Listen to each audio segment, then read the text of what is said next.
Tanaga. Sa videong ito ay ating alamin ang kahulugan, pinagmulan, ebolusyon, tema, simbolismo at halimbawa ng tanaga. Ano ang tanaga? Ang tanaga ay isang anyo ng tulang Tagalog na may 4 na taludtod, may 7 pantig sa bawat taludtod at may tugmaan sa mga dulong pantig ng bawat taludtod. Bago pa man dumating ang mga Kastila sa Pilipinas ay mayroon ng tanaga na hinuha ng mga kritikoy nang galing sa bugtong at sa lawikain. Ang tanaga ay isang uri ng tradisyonal na tula sa Pilipinas na binubuo ng 4 na taludtod na may sukat na 7777 at may tugma sa huling letra ng bawat taludtod. Karaniwang tumatalakay ito sa mga paksang may kaugnayan sa pag-ibig, kalikasan at iba pang personal na karanasan. Ang tanaga ay nagpapakita ng isang mayamang tradisyong pampanitikan na sumasaklaw sa mga malalalim na pananaw at kultural na detalye sa loob ng kakaunting 4 na linya.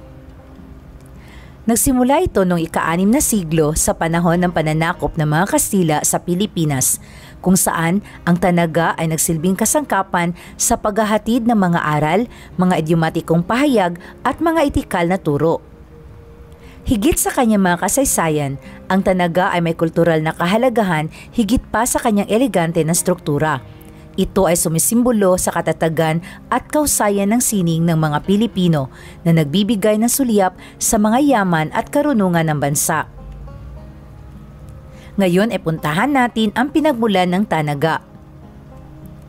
Siglo ang nakalipas, sa gitna ng pananakop ng Espanyol sa Pilipinas, ang masalimuot na tela ng panitikang tanaga ay unti-unting bumuo ng kahalagahan nito sa kultura ng pamana ng panitikan ng mga Pilipino. Maaring maipasa ang pinagmulan ng tanaga sa ika-16 na siglo nang ito ay unang lumitaw bilang isang tradisyonal na pasalita na ginagamit upang ipahayag ang mga aral, idioma at mga etikal na aral sa isang maikli ngunit malalim na paraan. Sa pasimula, iniulat ng mga prailing Espanyol sa ika-18 siglo na ang tanaga ang nagsilbing daan sa pagsusuri at pangangalaga sa katutubong kultura ng mga Pilipino. Kahit na naharap ito sa pagbagsak sa kasikatan sa ilalim ng impluwensya ng mga Espanyol, ang muling pag-iral ng tanaga sa ika-21 siglo ay nagpapahiwatig ng isang bagong interes sa pagsusuri at pangangalaga sa kakaibang anyo ng tula ng mga Pilipino.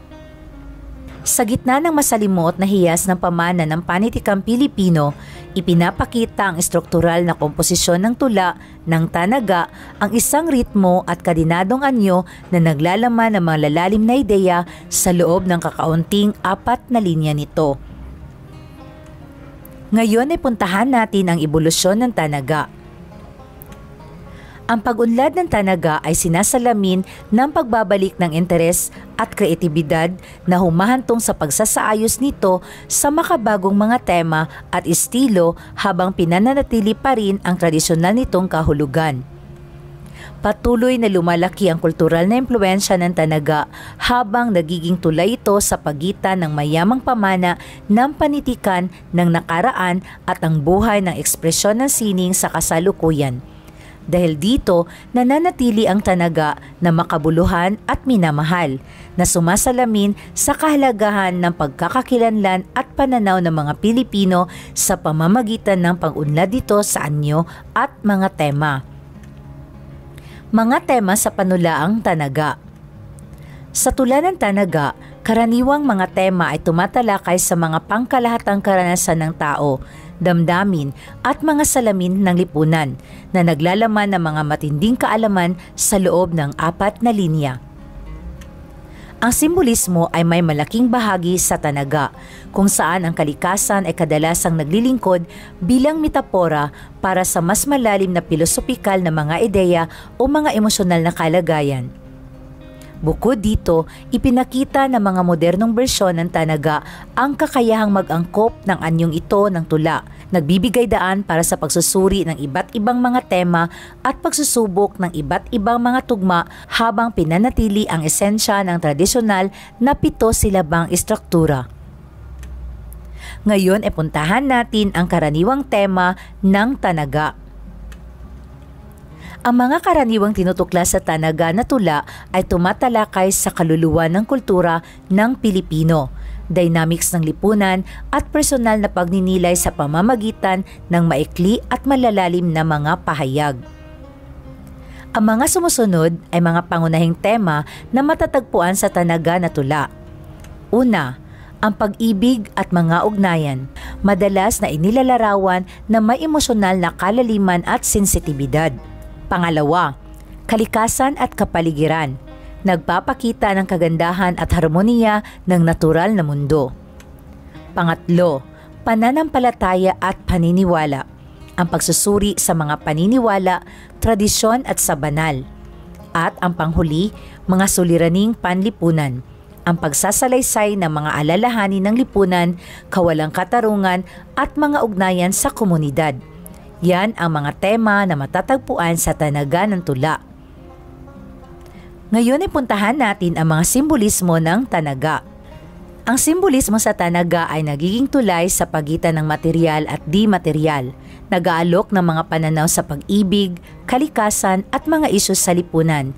Sa pamamagitan ng kultural na pananaw na ito, kinikintal ng mga tula ang mga aral at moral, mga obserbasyon sa lipunan at personal na damdamin sa maikli at epektibong paraan. Ang paggamit ng simbolikong wika sa Tanaga ay hindi lamang nagpapayaman sa karanasan sa panulaan, kundi nag-uugnay din sa mga mambabasa sa mga matagal ng tradisyon at paniniwala ng kulturang Pilipino. Ngayon ay puntahan natin ang mga halimbawa ng Tanaga. Una, ang pamagat ay Tag-init ni Ildefonso Santos. Alipatong lumapag, sa lupa nagkabitak, sa kahoy nalugayak, sa puso naglagablab. Palay ni Ildefonso Santos. Palay siyang matino, nang humangi yumuko, ngunit muling tumayo, nagkabunga ng ginto. Makahiya. Nahiya ang dalaga, mukha'y ayaw ipakita, nagtatago sa balana, sa hipo ay umaalma. Pag-ibig. Walayan sa pabalat at sa puso nakatatak, nadaramat na lalasap ang pag-ibig na matapat. Aso. Mataas sa pag-upo, mababa pag tumayo, kaibigan kong ginto, karamay at kalaro. Paslit. Maraming mga bagay na sadyang lumalatay, isip ko'y walang malay sa hiwaga ng buhay. Kurakot. Inumit na salapi, walang makapagsabi, kahit napiping saksi na itago na kasi. Sipag. Magsikhay ng mabuti, sa araw man o gabi, hindi namumulubi, magbubuhay na hari. Pipi. Puso ko'y sumisigaw, may bulong na mababaw, hindi naman lumitaw, tinigot alingaw-ngaw. At isip kolonyal. Ang anyo mo ay sipi, nalimot na ang lahi, sa dayuhay na tali, sarili inaglahi. Karagdagang kaalaman. Alam niyo ba na ang Tanaga ay katumbas ng tula ng mga Hapones na tinatawag na tangka at haiku? Kaya nararapat lamang na ating ipagmalaki ang Tanaga bilang bahagi ng mayamang kulturang Pilipino. At dito nagwawakas ang ating aralin tungkol sa Tanaga. Muli, huwag kalimutang i-subscribe ang Asignaturang Filipino para sa karagdagang kaalaman. Maraming salamat po.